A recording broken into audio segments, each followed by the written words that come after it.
Saludos, muy buenos días, muy buenas tardes o muy buenas noches, según el momento del día en el que nos estén viendo, en el que esté viendo esta conferencia. Bienvenidos, bienvenidas a la segunda de las conferencias de este año 2021 organizadas por ALUEX dentro de su ciclo de conferencias que este año lleva por título Reflexiones y apuntes sobre la pandemia, y cuyo objetivo es precisamente acercarles un poquito más al conocimiento de lo que es la COVID-19 desde diferentes puntos de vista. En estos momentos, ya saben, seguimos en la fase 3 con medidas especiales, con medidas reforzadas por la situación de la pandemia. Por lo tanto, las conferencias siguen, pero lo hacen sin público. Es decir, esta conferencia al conferenciante se le graba y después, pues como nos están viendo, pueden visualizarla a través de la página web de la Diputación Provincial de Albacete, de ALUEX y también de sus redes sociales. Desde luego esperamos que muy pronto la situación pueda mejorar, principalmente por la salud de todos los albaceteños y albaceteñas, pero también para poder abrir este ciclo de conferencias a toda la ciudadanía.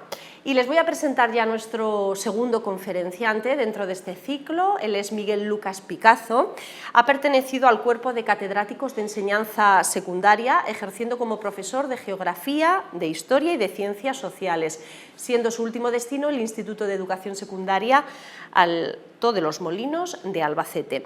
Ha sido también durante años profesor asociado de la Universidad de Castilla-La Mancha en el campus de Albacete, impartiendo asignaturas tanto en la Facultad de Humanidades como en la de Medicina.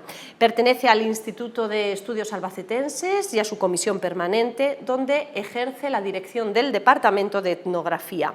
Posee varias publicaciones sobre temas de identidad regional, patrimonio cultural y antropología, y recientemente ha comisariado la exposición titulada Salud y enfermedad en Albacete, organizada por la FABA en colaboración con el Complejo Hospitalario Universitario de Albacete. Con la conferencia de hoy, Salud y enfermedad en Albacete, los contextos socioculturales en las epidemias históricas, nuestro conferenciante Miguel Lucas Picazo nos hará reflexionar y nos hará tomar conciencia sobre la importancia que la salud, el cuidado de la misma y la atención sanitaria tiene ante fenómenos que hasta hace un año aproximadamente creíamos que formaban parte de un pasado bastante remoto. Les voy a dejar ya con nuestro conferenciante, pero antes les voy a anticipar cuál será la conferencia, la próxima conferencia, la tercera de este ciclo. Será la de, contaremos con un conferenciante de lujo, como siempre, el neurólogo Tomás Segura Martín. Nos hablará de la afectación neurológica en COVID-19, SARS-CoV-2, un virus neurológico. Ahora sí, les dejo ya con Miguel Lucas Picazo y deseo que disfruten de esta conferencia. Bueno, pues buenas 24 horas, puesto que nos pueden ver a lo largo del día, y vamos a empezar esta conferencia, charla, como le queramos llamar, sobre salud y enfermedad en Albacete, los contextos socioculturales de las epidemias históricas. Pero antes quisiera dar las gracias a ALUEX por haberme invitado a esta conferencia en este ciclo tan interesante y que además pues se hace totalmente necesario en estos tiempos que estamos pasando. Lo que voy a intentar hacer, y de la forma más concisa y breve posible, es hacer un recorrido histórico por todas las epidemias que ha habido en Albacete, desde la Baja Edad Media hasta la gripe, hasta la última gripe, y terminar con unas reflexiones. Pero antes, para hacer todo este recorrido diacrónico, me gustaría también hacer una pequeña introducción de tipo epistemológico, vamos a llamarle, o teórico, sobre algunos conceptos que creo que para comprender bien esta conferencia se hacen imprescindibles en relación a lo que son los procesos de salud y enfermedad y cómo a lo largo de la historia se han atendido. En primer lugar, vamos a hablar sobre para qué vale esto de conocer las epidemias históricas. Realmente muchas veces tenemos quizás mitificado el valor o para qué vale la historia por aquello de para no repetir los mismos errores. Se suele hablar mucho de este tipo de importancia que se le da a la historia, pero la verdad hay que decir que las epidemias que ha habido en la historia nos pueden ayudar relativamente poco a comprender esta situación que tenemos ahora, puesto que los contextos socioculturales son totalmente diferentes. Aquí tenemos en esta diapositiva de un retablo de Gotinga cómo se consideraban las enfermedades medievales castigos divinos. Dios tiraba flechas que iban a las personas y eran las plagas divinas por haber pecado. Muy poco tiene que ver en un mundo globalizado como el que vivimos ahora, la pandemia de la COVID-19 y tampoco todo lo que ocurrió en otras epidemias históricas como puede ser el cólera, la peste, etc. Pero sí que la historia, además de la historia de las epidemias, además de ser muy importante para la comprensión de la historia total, sí que el comportamiento que hemos tenido en estas epidemias históricas, como puede ser la improvisación, como puede ser la atención médica que ha habido, sí que nos pueden resaltar algunos detalles, que es lo que vamos en esta charla a hacer hincapié.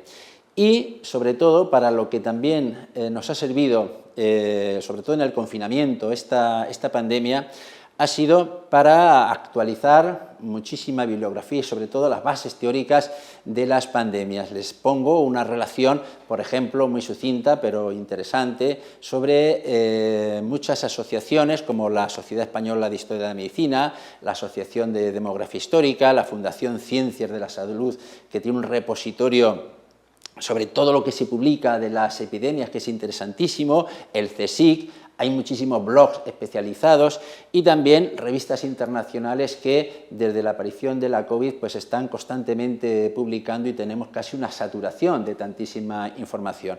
Se ha puesto al día todo lo que era la epidemia, la epidemiología, que era como una subdisciplina un poco apartada, y esto ha servido para que actualicemos pues una cantidad de datos enormes. Y también nos ha servido a nosotros en Albacete para hacer, que es lo que de alguna manera hemos hecho, una revisión de todas las fuentes históricas que teníamos en Albacete, y también hemos puesto en valor algunos libros que ya teníamos publicados desde hace tiempo y que nos venían hablando de las epidemias. Voy a citar a la historia del Hospital de San Julián, del doctor, el que fue director del hospital, don José María Sánchez Ibáñez, que fue un trabajo interesantísimo sobre toda la atención sanitaria desde el Hospital de San Julián, el trabajo de José Manuel Almendros, sobre todo el siglo XIX, Almendros que pertenecía también al Instituto de Estudios Albacetenses, muerto hace un año, hizo un libro sobre el siglo XIX, la salud en Albacete, interesantísimo,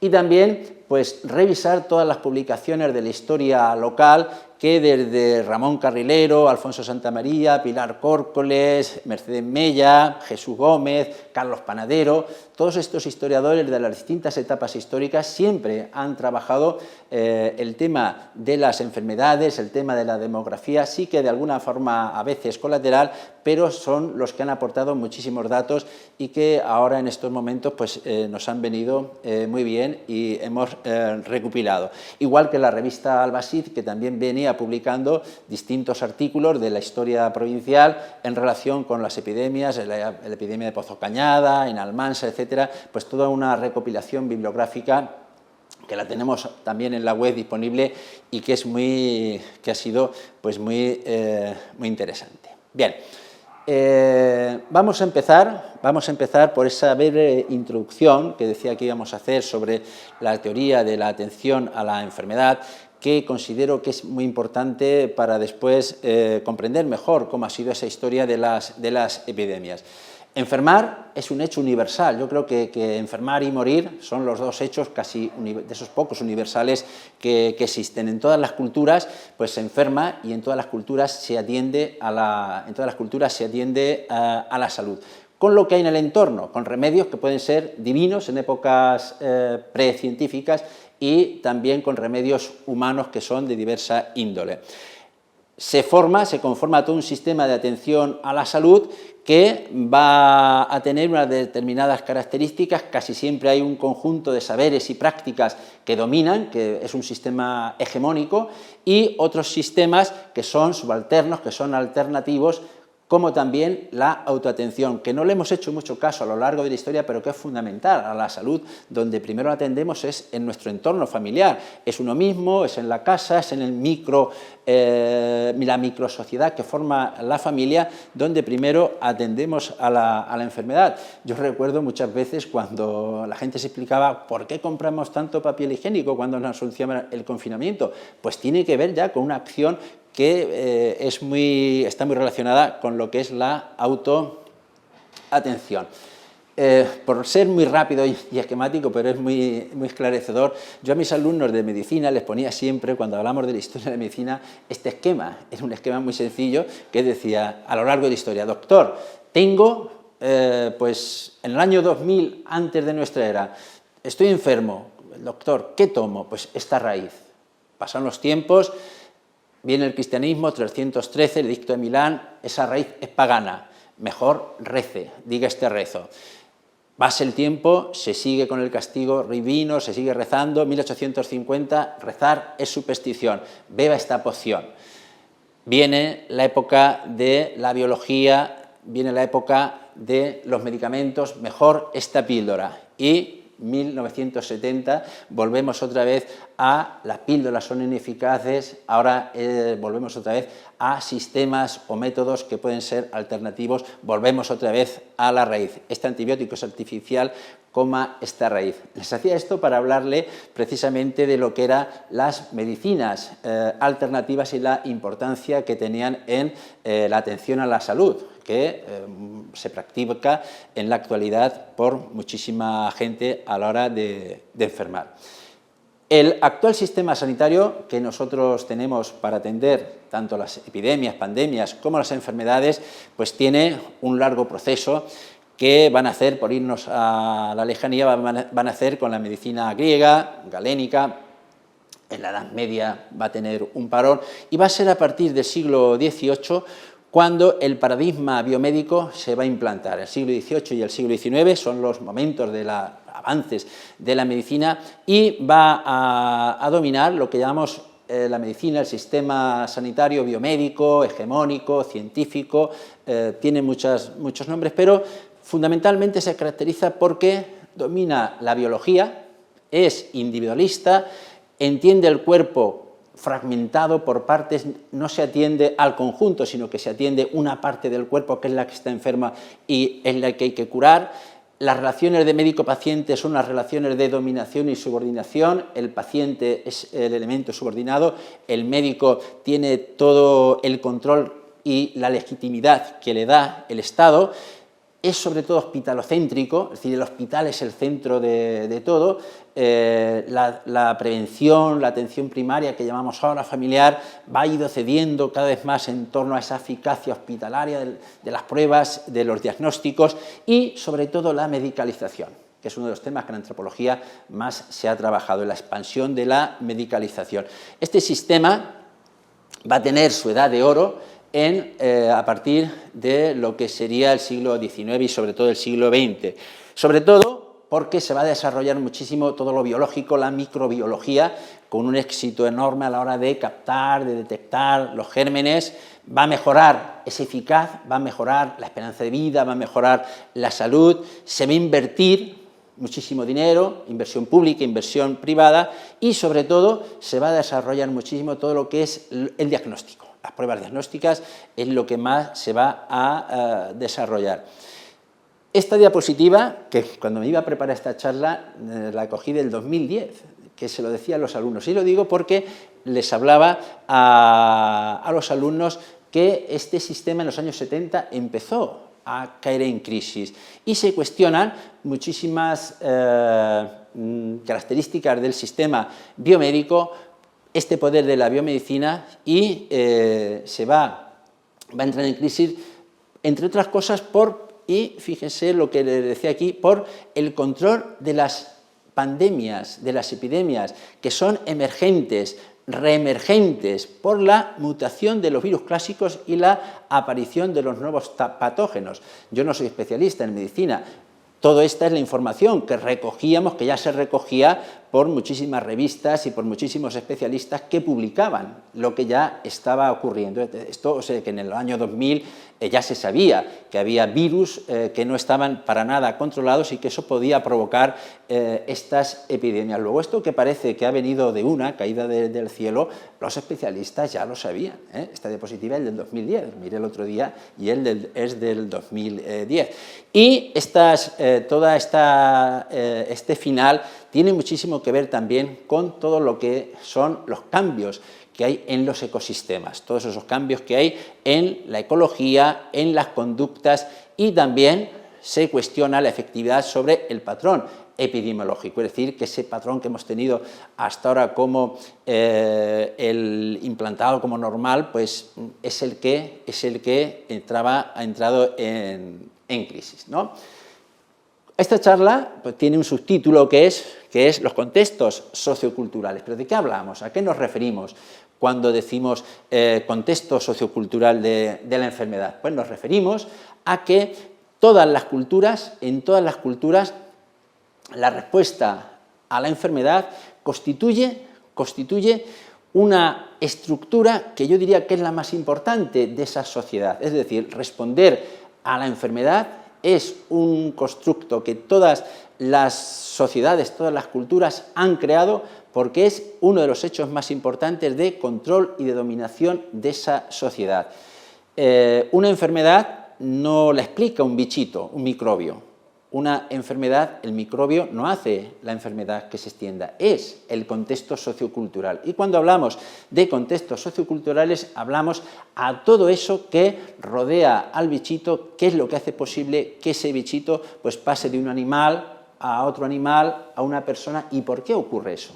Esos son los contextos socioculturales que nosotros vamos a intentar explicar.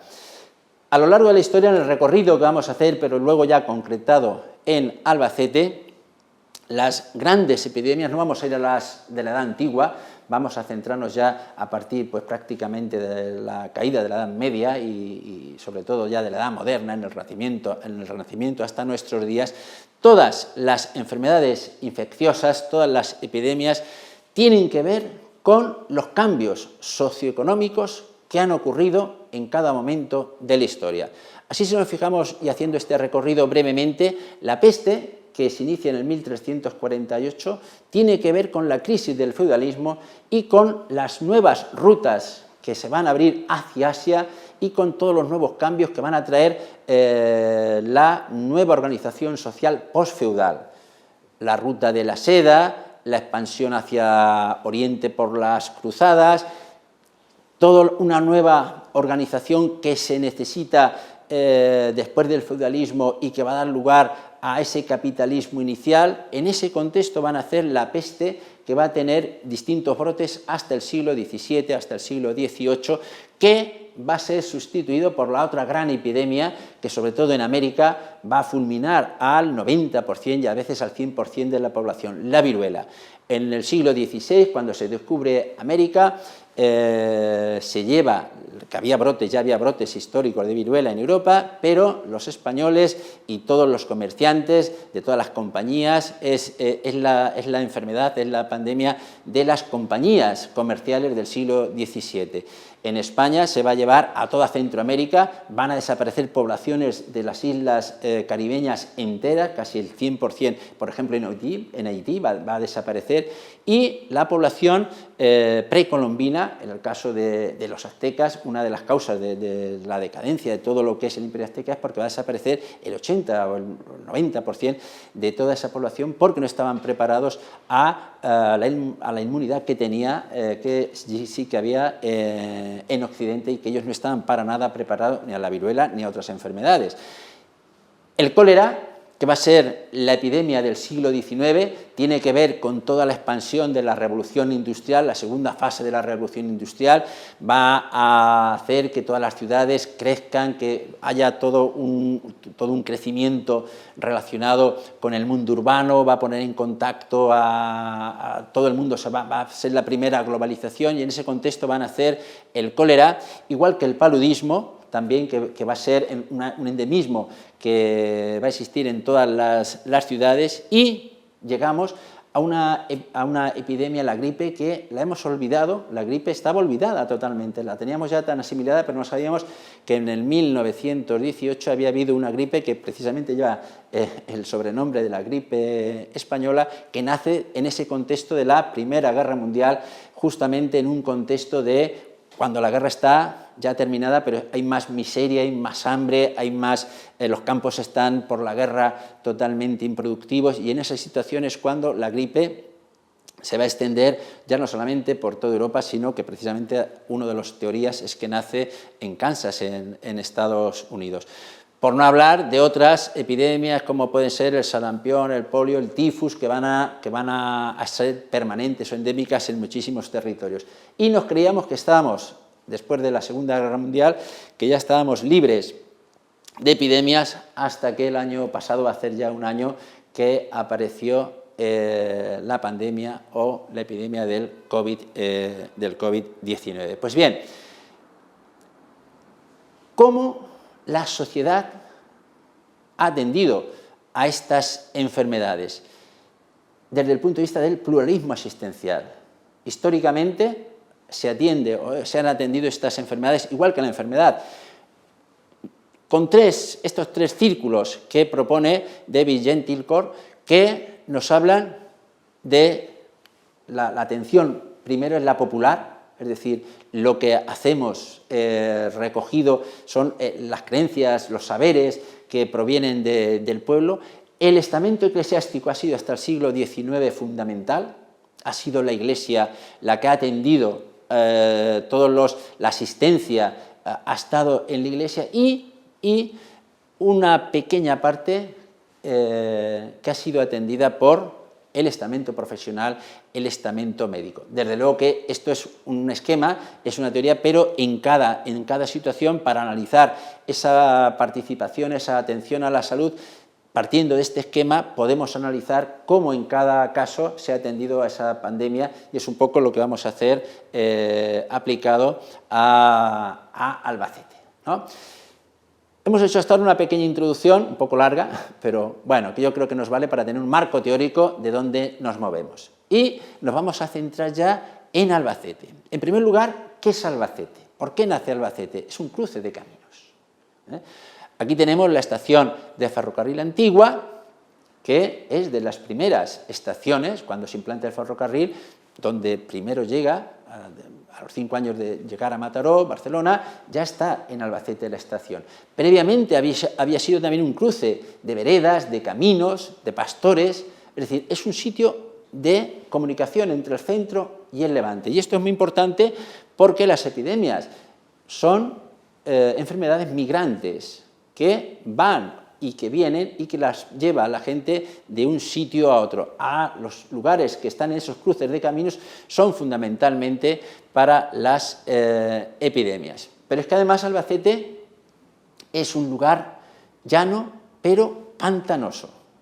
Albacete está en una llanura que a lo largo de la historia ha estado siempre empantanada. Ahí he puesto un pequeño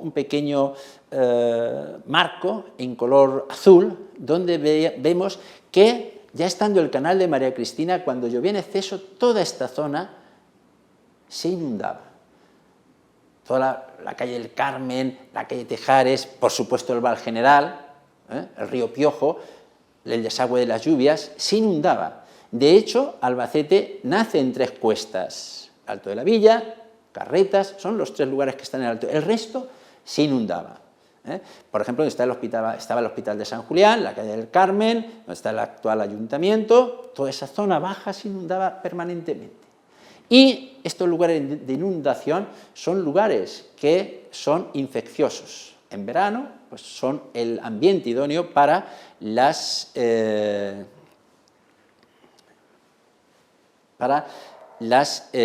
desarrollo de las epidemias. Y desde el punto de vista urbanístico, estas fotografías son de los años, no del siglo XIX, son de los años 70. Quien esté escuchando y viendo y tenga más de 60 años, ha visto este Albacete. Esta es la calle Tejares, una fotografía que hace poco la bajé de fotos antiguas de internet, de Ana María López. Esta fotografía es la calle Tejares, totalmente sin asfaltar, sin ningún tipo de desagües, y esto, en el año 70, es el Alto de la Villa, el centro de la ciudad, el Alto de la Villa, que era la situación urbanística que teníamos. Ningún tipo de urbanismo adaptado a las medidas higienistas que ya estaban en el siglo XIX implantadas. Es decir, que Albacete ha sido, hasta bien entrada los años 60 y 70, pues desde el punto de vista de infraestructuras ha estado muy poco modernizado. Y todo eso ha hecho que a lo largo de la historia pues hayamos tenido una serie de epidemias que han sido a veces muy graves y que han diezmado a la población. Vamos a hacer primero un recorrido por la peste, después haremos por el cólera, por la gripe, un pequeño recorrido breve con algunos datos interesantes de cómo se atendió esas enfermedades y las consecuencias que tuvo. En cuanto a la peste, hubo muchos brotes. Sabemos, la peste se inicia en el 1348, ya sabemos que en el 49 hay peste en Albacete. Entonces Albacete era muy pequeño, Chinchilla era la capital, y sí que sabemos que en el 1507 hay una epidemia, un brote de peste grande en Chinchilla, pero en el resto de la provincia, en el 1349, hay muy poca población, es casi un desierto demográfico en muchos sentidos. Y también está en una situación del marquesado. Albacete pertenece al marquesado de Villena. Hay una situación bélica por la sucesión en el marquesado de Villena, que combina además la lucha política con la peste que viene del Levante en el 1349. En el 1507 lo mismo, hay un brote enorme, pero lo que mejor conocemos son los brotes que hubo a partir de 1520.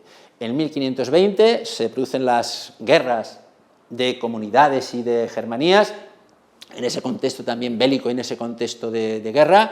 Se va a producir en el 1520, 23 y así casi hasta mediados del siglo XVI muchísimos brotes, que los conocemos muy bien porque están reflejados en las actas municipales del ayuntamiento, y el historiador Ramón Carrilero ha estudiado las ordenanzas sobre la peste, que son interesantísimas y que son muy curiosas, porque es la primera vez que aparecen por escrito todos los confinamientos, en fin, todo lo que se hacía, las cuarentenas, todo lo que se hacía cuando había un brote de peste, que ahora comentaremos.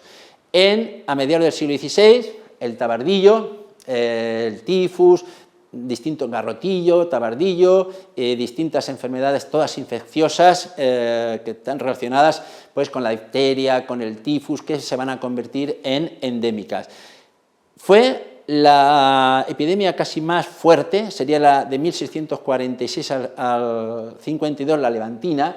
Es un brote de peste que viene del Levante, es en Valencia donde se desarrolla, aquí viene de Murcia. Se avisa rápidamente que hay un brote y que gente infectada viene hacia Albacete, y se van a cerrar las puertas, va a haber toda una actividad, pero ese brote va a ser bastante corto, aunque muy profundo.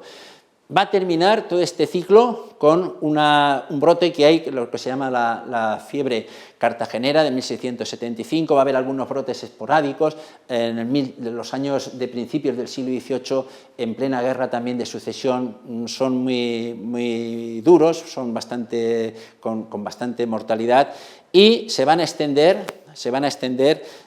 ya con menor intensidad a partir del siglo XVIII, en los primeros años, pero ya con menor intensidad.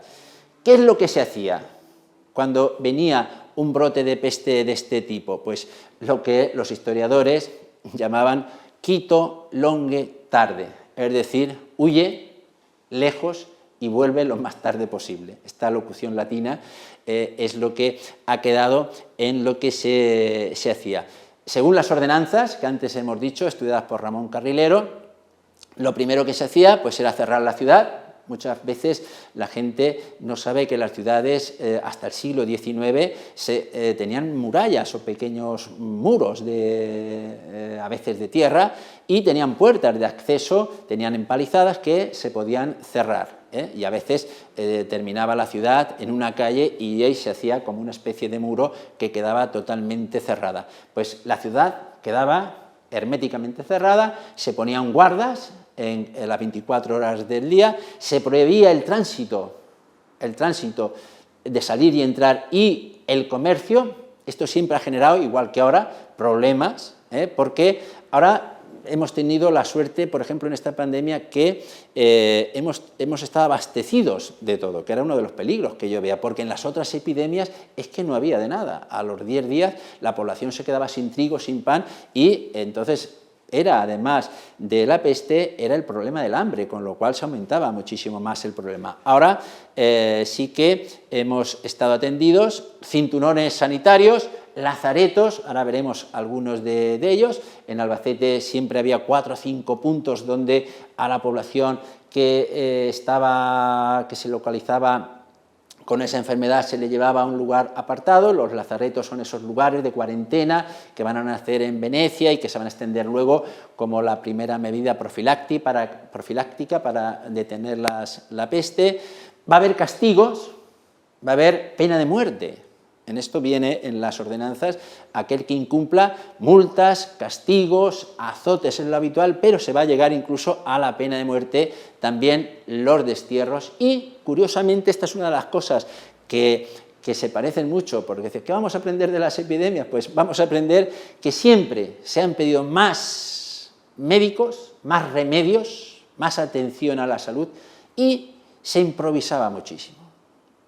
Esto hemos aprendido poco, porque 2 de las características de esta pandemia ha sido que el sistema de atención ha carecido de los médicos y de la atención sanitaria suficiente y se ha improvisado mucho. Esta ha sido una de las características de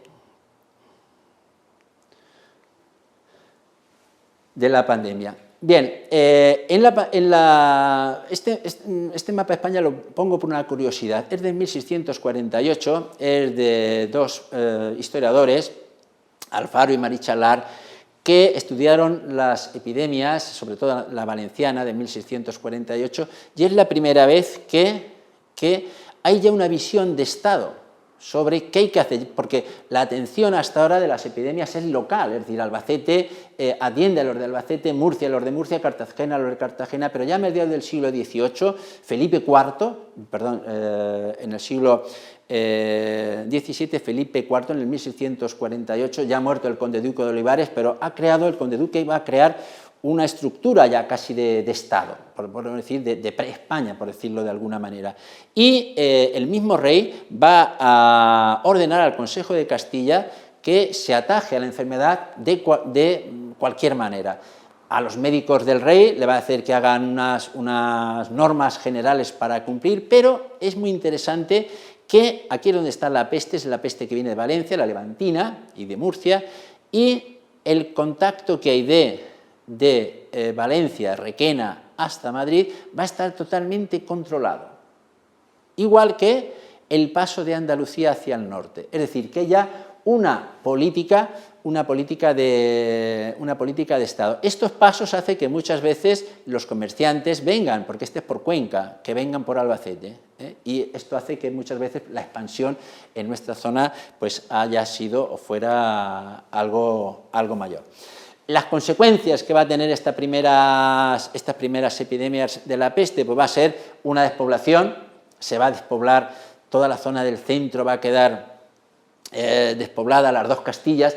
Las pestes han sido mucho más duras en Burgos, en lo que es las Castillas del Norte, toda la zona de Burgos le va a atacar durísimamente, hambrunas, plagas. No olvidemos, hablamos de pandemias, pero es que las plagas de langosta además arruinaban las cosechas, con lo cual era doblemente perjudicial. las tasas de mortalidad son enormes, la infantil del 200, 300, 500 por mil, es decir, la mitad de los niños morían, el 80, 70% por mil de la población le ocurría igual, y se va a buscar siempre, esto es otra de las cuestiones que se repite, siempre se va a buscar a culpables. En los primeros momentos fueron a los judíos, a los moriscos, pero también al clero y a los médicos. Muchas veces fueron los médicos. El clero va a ser muchas veces estigmatizado, igual que algunas minorías étnicas. Aquí tenemos un poco de la explicación, esta es de 1834, carta del párroco de San Juan, la iglesia de San Juan, que explica el porqué del cólera. No se puede dudar que el cólera morbo es una enfermedad que aflige, y dice: un castigo del Señor indignado justamente contra nosotros. En medio del carlismo, en el año, esta es por el cólera, 1836, los curas apoyan la causa carlista y los liberales son los que culpan a los curas por ser partidarios de Carlos María Isidro. Y va a haber en Madrid, sobre todo, va a haber toda una persecución hacia el estamento del clero. Y otras veces a los médicos también. Es decir, que siempre se va a buscar un culpable, igual que en los inicios de esta pandemia de la COVID, que vimos cómo se culpaba a los chinos, a una serie de inventos que hemos visto. Pues esta es otra cuestión que se ha generalizado. A partir del siglo XVIII, la peste y los brotes desaparecen, siempre va a haber endemismos y va a haber enfermedades que se van a extender, del tipo garrotillo que decíamos antes, tifus, sarampión, fiebres. El siglo XVIII es el siglo de las fiebres, hay fiebres por todo, tercianas, que se llaman, es decir, va a haber fiebres que van a causar una mortalidad alta, pero la gran epidemia del siglo XIX va a ser el cólera, el vibrio, este virus que ya era conocido anteriormente, pero que va a ser durante todo el siglo XIX en Londres, a principios del siglo XIX en Londres, y que en España va a tener 3 momentos decisivos, y en Albacete ya los conocemos muchísimo mejor. Son justo en el 1834-35, en medio de las guerras carlistas. No olvidemos, las epidemias no aparecen, como hemos dicho antes, solas, no aparece porque el microbio provoque o explique, sino que va a haber el contexto. El contexto que vamos a tener aquí es la revuelta carlista, años de malas cosechas, los carlistas hacen continuas expediciones que asolan todos los campos, dejan sin cosechas, hay hambre, y en el año 1834 van a morir 359 personas de lo que sería solamente el cólera.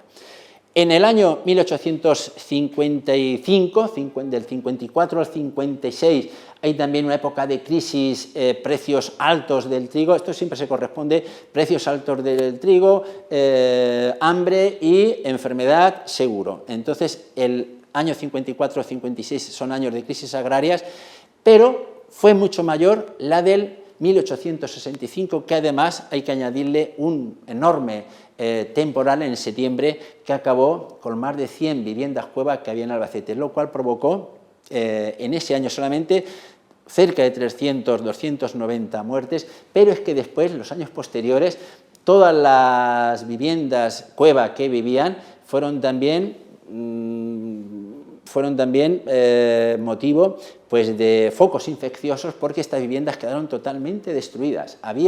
El censo que tenemos de viviendas cueva era de más de 100, en una población que entonces pues, no era muy elevada. Entonces era un número bastante elevado de viviendas cueva que había en Albacete. Y conocemos muchísimo mejor la epidemia de cólera de 1885, en la que murieron 737 personas de los 1.327 infectados, es decir, un porcentaje, si ahora hacemos comparaciones, que era muchísimo mayor que lo que es en la actualidad. En En esta época, y sobre todo en esta última, de 1885, las actuaciones profilácticas ya están mucho más medicalizadas. En ese esquema que antes habíamos hecho de cómo se atiende a la salud de forma popular, de forma médica, la religión, aquí ya lo que sería ese círculo perteneciente a la clase médica es un poquito mayor, pero tampoco tanto, porque ahora veremos cómo casi la gente se tiene que resolver las cuestiones de salud desde su propio conocimiento, con los pocos elementos que tenía. Sí que sabemos muy bien que va a funcionar las juntas locales de sanidad desde principios ya del siglo, sobre todo después de la Guerra de Independencia y con los primeros años del reinado de Fernando VII, se van a crear ya las juntas de sanidad, se va a intervenir mucho más y la Junta Local de Sanidad va a tener una actividad bastante importante. Vamos a tener dos médicos que los estudió muy bien José Manuel Almendros, Elías Navarro y Octaviano Griñán, dos médicos de Albacete que hicieron un trabajo enorme. Hemos aplaudido muchísimo a los médicos, que está muy bien, pues en el siglo XIX, 1885, teníamos que ver la labor que hicieron estos médicos, igual que otros 7 o 8 más de esos distritos sanitarios que había, de los cuales en cada epidemia morían 2 o 3. Pues Elías Navarro y Octaviano Griñán, que estaban enraizados, nacidos, estudiaron en Valencia, fuera, pero estaban casados con gente de aquí, es decir, que eran gente muy conocida de la sociedad albaceteña de la época. No cesaron de hacer informes al ayuntamiento, eran médicos del ayuntamiento y realizaron todo tipo de informes al ayuntamiento para que previamente tomaran medidas que no se llegaron a tomar. Se volvieron a hacer los mismos cerramientos que ya se hacían en el siglo XVI, XVII, XVIII y se lanzaban bandos para que, igual que ahora se hace, no salgamos, pero las necesidades entonces eran muchísimo mayores y la gente salía. Se constituyeron lazaretos, lugares para confinar a la gente que venía de fuera, que estaban en la antigua Tenería, en la Tenería Vieja. La Tenería Vieja es un establecimiento donde se curtía el cuero, que estaba cerca de lo que es la calle de San Sebastián, donde estaba la ermita de San Sebastián, que precisamente se atendía a los enfermos, en la Casa de la Viña, en la Dehesa de los Llanos, en ermitas, en el recinto ferial, en la Casa del Rayo, que se hizo también, es profeso para ello, y se cerraba la ciudad. En esta época Albacete, y esta es una reconstrucción que ha hecho un amigo, José Carlos Molina, todo lo que es Albacete, desde la Avenida de España, ahora lo veremos, hasta Hermano Falcó, estaba rodeado por una muralla por las guerras carlistas, pero que vinieron bien también en la expansión de las epidemias. En cada punto había unos fortines, en la Estrella y el de Santa Bárbara, que vamos a ver aquí. Todos conocemos la Avenida de España, justo en la Plaza Benjamín Palencia, en La Fuente, pues habría lo que sería un fortín y rodeaba todo lo que era la ciudad con sus puertas de acceso, que había todo un protocolo de abrir, cerrar, los corregidores se encargaban de abrir, cerrar, de no pasar, aunque muchas veces era imposible mantener a la gente confinada por la sencilla razón de que no había alimentos y la gente tenía que buscar en las huertas próximas pues todo tipo de alimentos. Todo esto hacía que fuera muy difícil controlar a las epidemias. En esta época justo es cuando va a aparecer las vacunas, la famosa del doctor Ferran, tenemos una calle precisamente del doctor Ferran, en homenaje a este médico, que fue el primero que habló de las vacunas, pero se dividió en aquella época el gobierno de conservadores liberales, igual que muchas veces ocurre ahora, que a favor, en contra del confinamiento más duro, más blando, pues una verdadera guerra por vacunar o no vacunar, y no se aprobó en un primer momento la vacuna del doctor Ferran. En Albacete tenemos, en Villalgó del Júcar, todo un caso de un médico que fue incluso a buscarlo, hizo todo lo posible para que se vacunara a la gente, el médico Villalgordo, pero no se llegó a vacunar. Y los remedios, por lo que antes decíamos, provenían casi todos de lo que es los remedios populares, es decir, ¿qué es lo que se hacía? Medicinas no había, muy pocos podían acceder a las medicinas, había 3 boticas en Albacete, sí que estaban bien surtidas, pero eran caros los medicamentos y era muy difícil obtener unos medicamentos que fueran conocidos por ejemplo, la triaca se ha utilizado muchísimo, se utilizaba para la peste, pero era muy difícil que la gente pudiera comprar esos medicamentos, y lo que se hacía pues eran remedios populares, saumerios, es decir, pues se hacían infusiones de todo tipo para respirar. Se creía, la teoría que había entonces de la expansión de las epidemias en la teoría miasmática, es decir, que las enfermedades estaban en el ambiente y corrían, no se conoció la teoría de los gérmenes y del contagio, y se hacía todo tipo de acciones para purificar el aire mediante saumerios que se hacían pues con todo tipo de plantas, desde hinojos, desde romeros, tomillos, se hacían una especie de infusiones en las que se rociaba la casa, y pucherete, un remedio pucherete que era un nitrógeno y nitratos, cobre, se raspaban las monedas, se echaba cobre y se respiraba como un remedio que iba a detener el cólera. Se procedía a desinfectar, por lo que decíamos antes, la teoría miasmática, todo lo que es las calles, las casas, cuando había alguien infectado, rápidamente se cerraban, se desinfectaban, y se llevaban a cabo también pues, en esos lazaretos que antes hemos dicho, pues todo tipo de confinamientos, ¿no? La gente que venía de Valencia o de Madrid, se les bajaba en la estación y automáticamente se les llevaba pues, a ese lazareto que hemos dicho que estaban en la misma feria, en la ermita de San Sebastián. Dentro de los remedios divinos que decíamos antes, en Albacete fue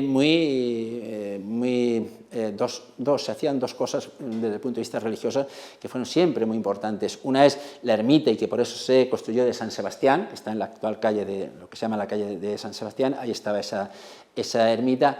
Y también en la Virgen de los Llanos, romerías y actos religiosos en los Llanos, sobre todo al finalizar la epidemia.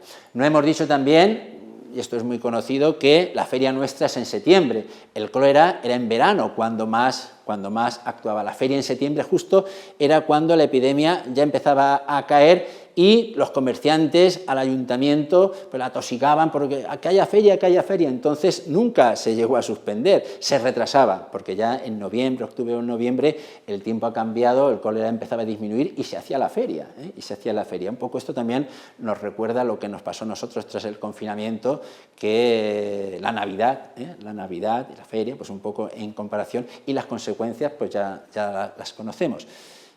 La gripe va a ser la siguiente pandemia, todos sabemos, y hemos oído hablar recientemente, ha habido muchos artículos y muchas publicaciones. No voy a hablar de cuestiones generales sobre la gripe, me voy a centrar solamente en estos datos para que veamos la importancia que tuvo la gripe en Albacete. Aquí tenemos los años de 1916 hasta el 21, y la mortalidad en un año previo era de 650, tendría Albacete sobre 25.000 habitantes, 658, ya el año 17 mueren algunos más, y no por el incremento demográfico, sino porque hay un poquito ya de gripe, pero la gran incidencia va a ser en el 1918, que van a morir 943 personas. Es decir, pasamos del 25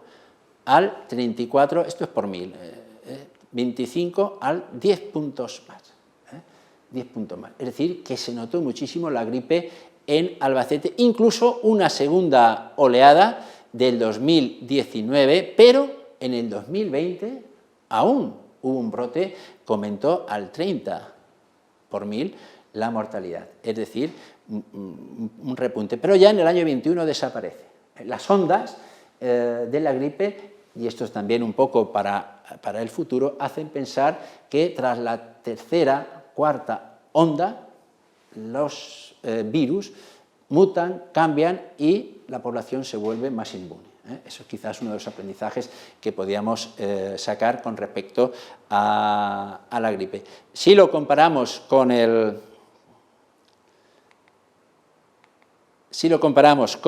España, vemos que las fuentes del INE, el total de muertos por la gripe son 7.000 y fijaos, pasamos a 147.000. Cuando ya vemos el cómputo total de España, sí que vemos la importancia que va a tener la gripe en España, que en total son 200 y pico mil, 250.000 personas que van a morir de la gripe. Es decir, que hablamos de una epidemia que causó bastantes estragos en España, pero es que también en el resto del mundo. Hasta ahora había sido la epidemia más dura y más fuerte. Se habla pues de 50 millones de personas muertas. Y este gráfico, que es del INE, un poco nos indica, es un poco lioso, pero cuando lo explique se va a entender bien. Es un ciclograma anual, aquí está diciembre, y vemos esto en la gripe. Esto que tenemos aquí, esto es diciembre, este que tenemos aquí es los muertos por gripe, en enero, mirad como en enero es pequeñito, en febrero pequeñito, pequeñito, pequeñito, es decir, que llegamos justo aquí, en agosto es pequeñito, llegamos a septiembre y mueren 7.000. Pero es que en octubre, ya vamos, no se ve ahí, pero mueren 70.000 en octubre, noviembre y diciembre. La mortalidad que hay en los meses de septiembre, pero sobre todo octubre, noviembre y diciembre, el aumento justo en los meses de invierno. Nos da un poco la explicación, este es de 2018, y habría que añadirle, igual que ahora ocurre, que es muy difícil. A veces decimos, ¿cuántos han muerto por el COVID? ¿40 o 70.000? Entonces es difícil ahora y más era entonces, porque muchos de los enfermos por gripe lo son también por enfermedades que tienen que ver o que se relacionan por enfermedades relacionadas con la bronquitis crónica, enfermedades del corazón, es decir, que cuando los médicos van a certificar la causa de la muerte, pues a veces no está muy claro y de ahí viene la confusión sobre luego el cómputo total de la gripe. Bien, va a haber aquí, a partir de la gripe del 18, sí que los organismos internacionales, a la hora de crear la Sociedad de Naciones, el antecesor de la actual ONU, de la Organización Mundial de la Salud, sí que van a tomar conciencia y van a crear lo que sería un comité de higiene, que va a ser fundamental en España, porque a través de este comité de higiene se van a controlar todas las enfermedades, que entonces se van a llamar enfermedades en movimiento, va a haber un control, va a haber toda una analítica, un análisis de esas enfermedades y todo un programa que vamos a decir de medicina social, es decir, hay que hacer reformas, esto no puede seguir así, tenemos que atajar las desigualdades, tenemos que solucionar los problemas de pobreza y en España eso se va a traducir en la creación de la Escuela Nacional de Sanidad y algo que es fundamental y que para Albacete tiene más importancia de lo que parece y es uno de los grandes, vamos a decir, o grandes, quizás es demasiado la palabra, pequeños descubrimientos, pero muy importantes para la ciudad, que es la Fundación Rockefeller, FR, la Fundación Rockefeller. ¿Qué es la Fundación Rockefeller? Pues es una fundación que la va a crear el magnate americano, estamos en los años de la Revolución Rusa, ha triunfado la Revolución Rusa, estamos en los años de la posguerra, hay un problema de expansión de la Revolución Rusa a Europa, precisamente por esa situación de pobreza, y la Fundación Rockefeller va a intervenir en esos países del Mediterráneo donde hay problemas de pobreza, problemas de salud, y van a intervenir y van a ayudar en programas de reformas sociales y reformas médicas.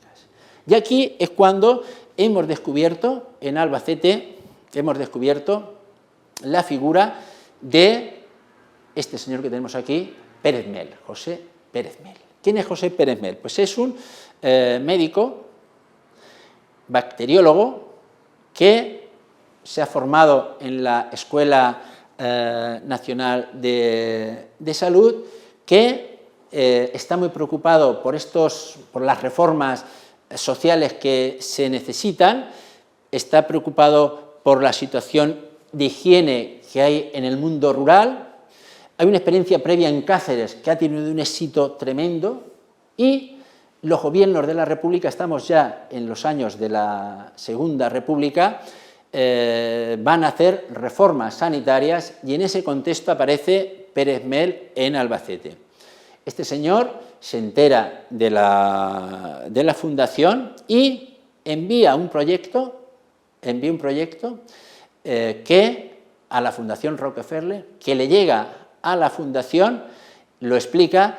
Desde luego la fundación funciona estupendamente, me puse en contacto con ellos durante la pandemia, me enviaron todo el informe de Pérez Mel que había hecho, y es un informe, bueno, pues muy curioso, porque analiza cómo está la situación médica en Albacete. Aquí lo tenemos redactado en inglés, y dice que Pérez Mel, pues que en el año 31 ha pedido un presupuesto para hacer una serie de reformas, y aquí explica lo que Albacete tiene. Entonces Albacete dice que tiene un dispensario para la tuberculosis, que tiene una pequeña sala de puericultura y que tiene pues un pequeño instituto municipal en el ayuntamiento de análisis pues, de aguas y tal. Entonces, la situación dice que es esquelética, sanitaria en esquelética, y entonces este señor hace un proyecto que se lo aprueban. La Fundación Rockefeller aprueba, no con mucho dinero, 15.000 pesetas de entonces no daba para mucho, pero ya es algo. Y empieza a realizar una serie de reformas, y son muy importantes porque en el análisis que él hace, él prioriza la atención primaria. Es decir, es fundamental la atención primaria. Es fundamental hacer una red de centros, llega a hacerse uno en Ellín, de centros de atención primaria y secundaria, y después hospitales cabeceras de comarca. Es decir, toda una jerarquía, pero priorizando todo lo que sería la atención primaria. Va a decir que es fundamental, no solamente los médicos, sino también las escuelas de enfermería. Va a llegar a hacer toda una programación, entonces el aprendizaje de enfermería estaba muy disperso, y va a hacer la presentación en un congreso de cómo deben ser los estudios de enfermería de 3 años, que es bueno que hayan estudiantes magisterio, es decir, toda una programación, qué asignaturas tienen que estudiar. Todo esto lo tenemos, lo presentó en un congreso en los años 30, toda esa información la tenemos, y va a realizar toda una serie de actuaciones en Albacete que con poco dinero se podía hacer mucho.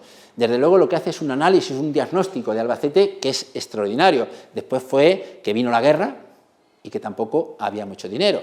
Le pasó una cosa muy curiosa, se casó, justo cuando en julio se casó, él era gallego, se fue a Galicia de viaje de novios, y estalla la guerra.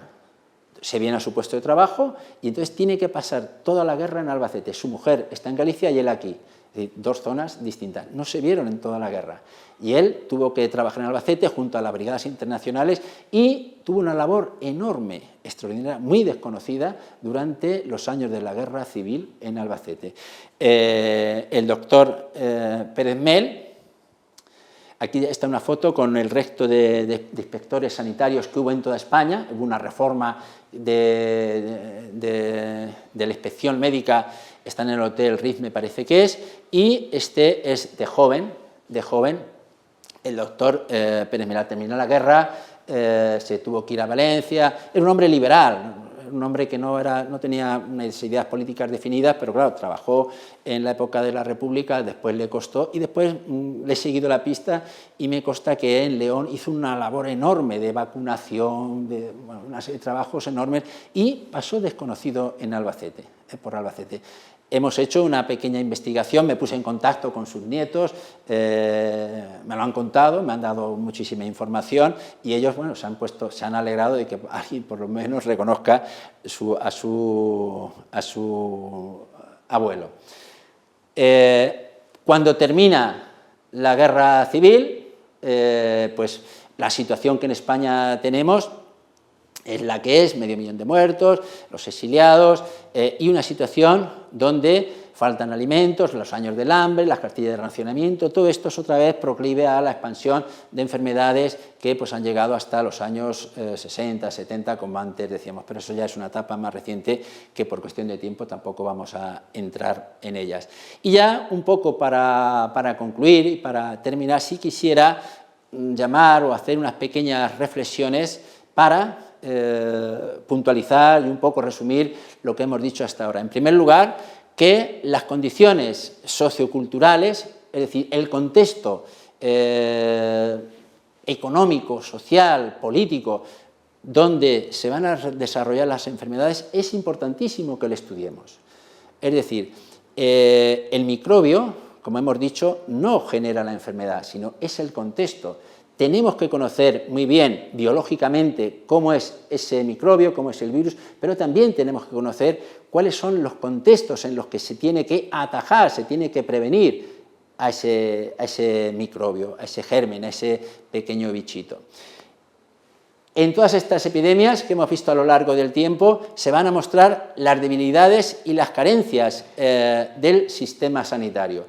Hemos visto en nuestro actual sistema sanitario que todo el mundo nos vanagloriamos, que decíamos que España tenía una de las mejores sanidades del mundo y ha tenido que venir la pandemia para que nos diéramos cuenta de que era un sistema débil, frágil en muchísimos puntos. Sí que era un sistema que desde el punto de vista, como antes decíamos, de la medicina científica, de todas las pruebas diagnósticas, de lo que es la medicina con mayúsculas, la medicina clínica, la medicina curativa, sí que era importante, ¿no? Pero tenía muchísimas debilidades, como es la atención primaria. Hemos visto también en todas las epidemias que había población vulnerable. Decíamos, quito, longe, tarde, te marchas y vuelve antes. ¿Pero quién se marchaba antes? Los ricos. ¿Quién ha sido ahora en esta pandemia? La tercera edad. Los sectores vulnerables. En otras epidemias, ¿quién moría? Hay estudios, morían los pobres, morían las clases bajas, moría el proletariado en las grandes ciudades, morían los campesinos y ahora han muerto el sector más atendido, que es los mayores, la tercera edad.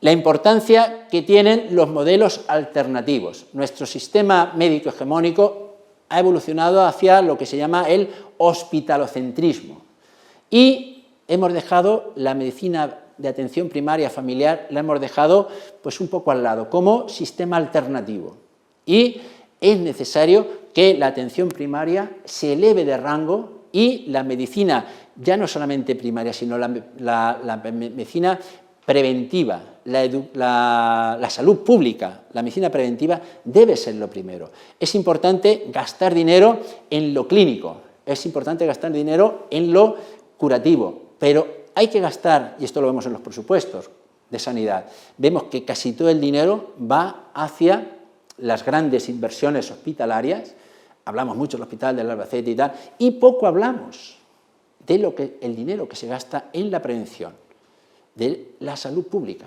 Eso es lo importante y eso es el modelo alternativo que es el que hay que potenciar. Y en definitiva, que las soluciones están antes. Los microbios son las consecuencias. Cuando atacamos los ecosistemas, cuando esas bacterias tienen que mutar, trasladarse, los reservorios desaparecen, tienen que ir a otro lugar y aparecen las epidemias como consecuencia. Por lo tanto, hay que atacar antes a las causas, a todo ese sistema que decíamos que es el que hace posible que se expandan las pandemias. Y quisiera terminar pues, dando las gracias al BEX y también a esta exposición, cuando vino la epidemia, los que estamos confinados, yo que estuve además un mes hospitalizado, ¿qué puede hacer un historiador, un antropólogo? Queríamos hacer algo, y entonces me puse en contacto con la FABA, con el ayuntamiento y también con el complejo hospitalario, con el CHUA, y dijimos, por lo menos vamos a darle las gracias a los médicos, a toda la clase sanitaria, y en los meses de confinamiento montamos una exposición sobre esto que acabamos de decir hoy, que es la salud y la enfermedad en Albacete. Terminaba con este panel dándole las gracias pues, a toda la clase sanitaria, a todos aquellos que han participado de una manera efectiva y eficiente en que podamos salir de esta enfermedad, y hacer un llamamiento para que seamos consecuentes, que no vamos a salir de la enfermedad si no atendemos, y esto lo hemos visto a lo largo de la historia, pues a esos bandos, a todas esas diligencias que nos han dicho y que, en fin, era lo que hacía que las epidemias con el tiempo pasasen. Muchas gracias y repito a Luis, muchísimas gracias por esta invitación y espero que haya sido del agrado esta conferencia. Gracias.